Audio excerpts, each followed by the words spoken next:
Muhammad. Jadi antara Nabi Musa dengan Nabi terakhirnya Nabi Malakai, Nabi Malakai, ada 70 orang Nabi. Dan Yusha bin Nun ini yang diangkat Nabi oleh orang Yahudi ini, dialah orang yang berjaya membawa Bani Israel masuk ke Palestin. Jadi sebelum Yusha bin Nun bawa orang Yahudi ini menyeberang sungai Yordan, dia mengambil tempoh masa juga sebelum dapat masuk Palestin. Dia bina Mishkah Allah dulu di satu tempat namanya Sitin. Di Sitin tu dia selepas masuk kepimpinan beralih antara tempoh antara Yeshua Yusha bin Nun ni, sehingga datang seorang Nabi namanya Nabi Semo. Jarak dia 200 tahun. 200 tahun itu Mishkah Allah ni berpindah-pindah tempat.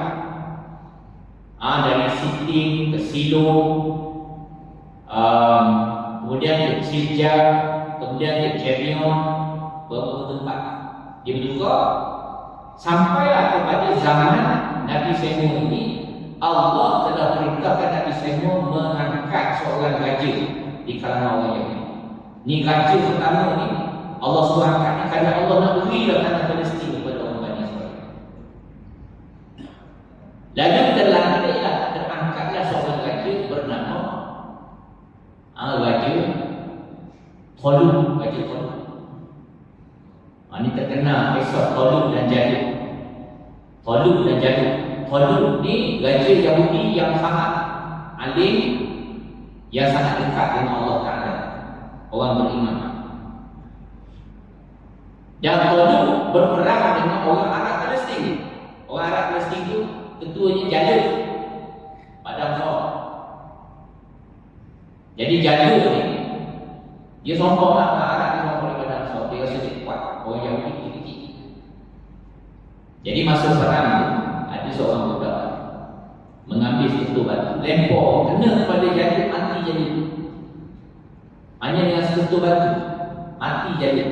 Siapa itu? Siapa budak tu? Nabi Daud alaihissalam. Jadi Nabi Daud ni kemudian menggantikan Talut, dia jadi raja.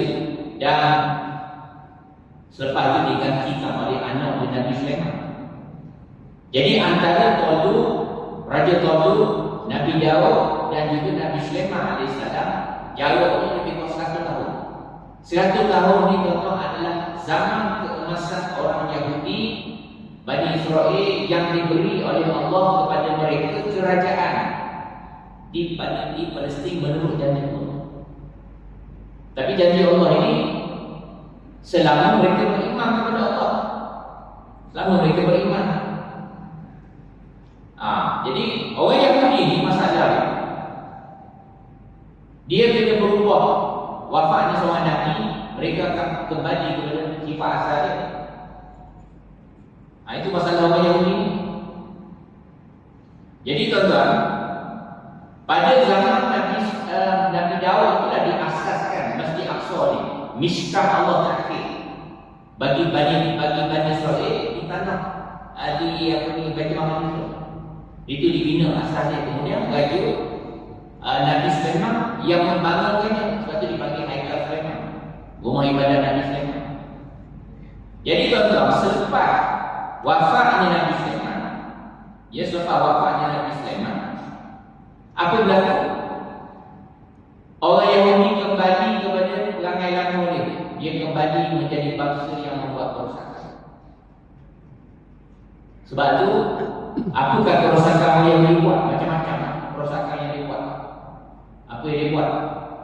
Dia buat bid'ah, dia meninggalkan ajaran Taurat Nabi Musa, dia ubah suai ajaran Nabi Musa, dia menjadikan Masjid Aqsa tempat mereka mencari keuntungan, mereka melakukan penindasan, mereka lakukan rasuah, macam-macam orang Yahudi buat. Mereka membunuh nabi-nabi yang Allah utuskan, seterusnya nabi-nabi tak ikut perangai, tak ikut kehendak dia, dibunuh. Banyak lagi nabi-nabi selepas Nabi Sulaiman ni, banyak lagi nabi-nabi orang Yahudi. Antara Nabi Isaiah, Nabi Jeremiah. Nabi Jeremiah adalah antara nabi yang kuat cabarannya. Nabi Jeremiah ni ketika